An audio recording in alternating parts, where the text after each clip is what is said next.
Good evening and welcome. Last week we spoke to candidates from Labour and the Greens. Tonight it's the turn of the Lib Dems. More people who are trying to redress the balance of our district council on Thursday, 2nd of May. So if I can ask each of you in turn, tell me who you are and where you're standing. I'm Charlotte Kane. I live in Reach and I'm standing for the Bottisham ward.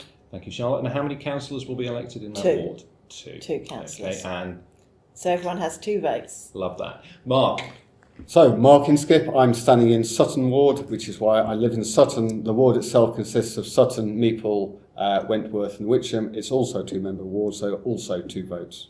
I understand Sutton is a straight fight between the Lib Dems and the Tories. No other party standing. That's correct, yes. Okay, no pressure then, Mark. Let's see if we can deliver some change. Right. Why do each of you want to be a district councillor? And if you can go on and explain the issue that's most important to you. So Charlotte, can I come to you first? So I want to be a district councillor because I think East Cambs is a great district and there's lots of really good, strong communities in it. And they need better support from their district council.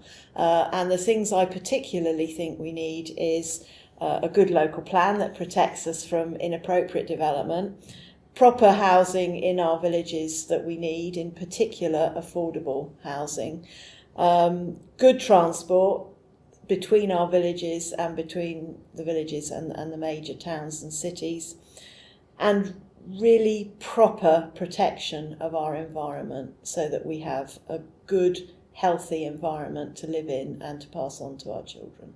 Excellent. So 3 issues there: housing, transport and the environment. It's almost impossible to separate the 3. Before I ask you to ponder that one, Mark, can you just tell me why you want to be a district councillor?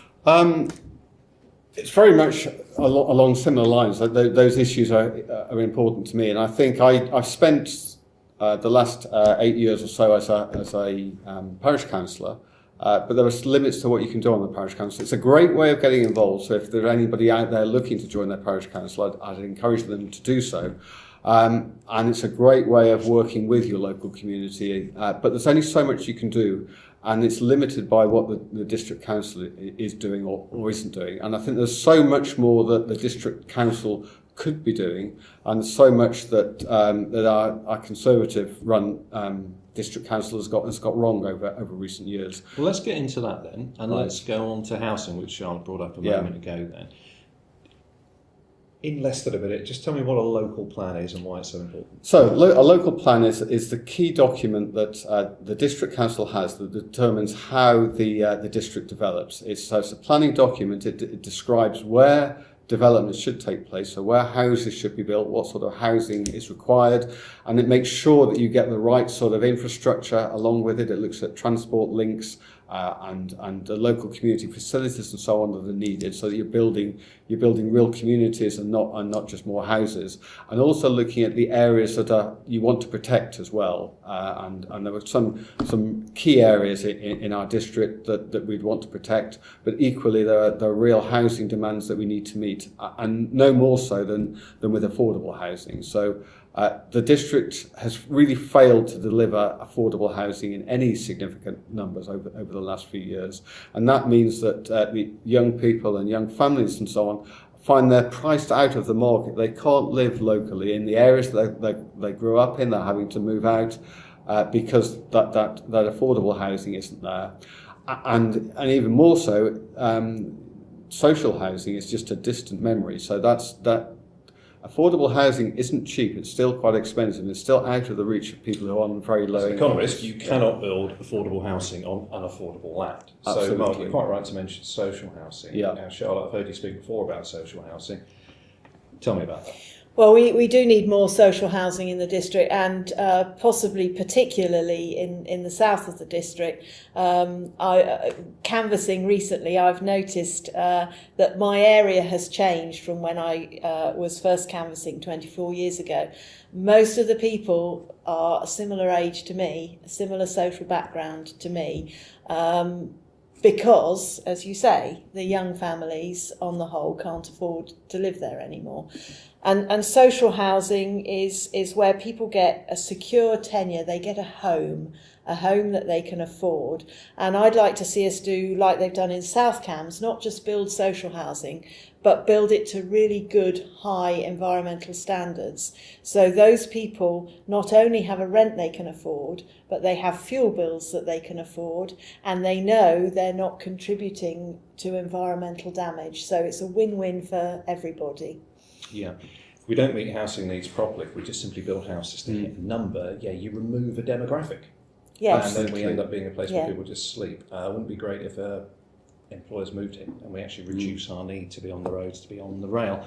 But I am going to talk about transport now. So, Mark, what aspects of transport are you passionate about? I think we need to find ways of trying to improve public transport and look at public transport for the 21st century. I think we've seen the traditional bus services probably not best suited to the sort of needs that we have now. But since the cuts in the subsidies, most of our villages have poor bus services. Some of our villages have no bus services anymore.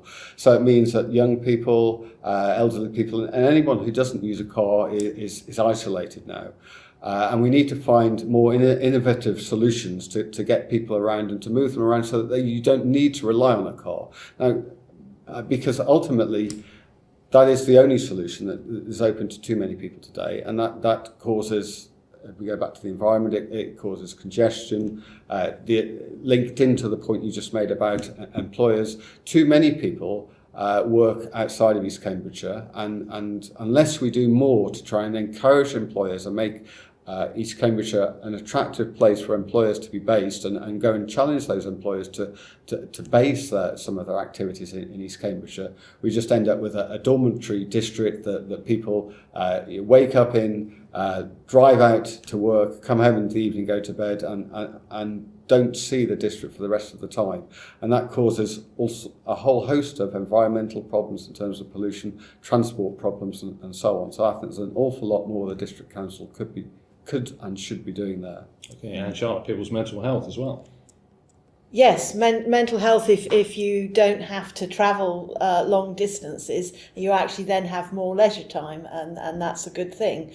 And similarly, if you can go and visit friends or go to the theatre, or for sixth form college students, if they can stay after college and do something in the evening with their friends and still get home, which at the moment in a lot of our villages they can't do unless they've pre-arranged with their parents, if they can have a lift. You know, my poor son would have to ring us up and say, me and my mates would like to do this, but is one of you free to pick me up afterwards?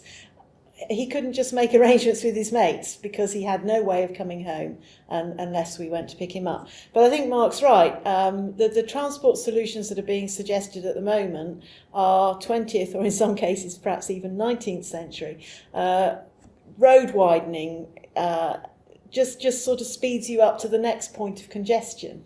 The bus route that we have in my village it's the same route that we've had for at least 24 years.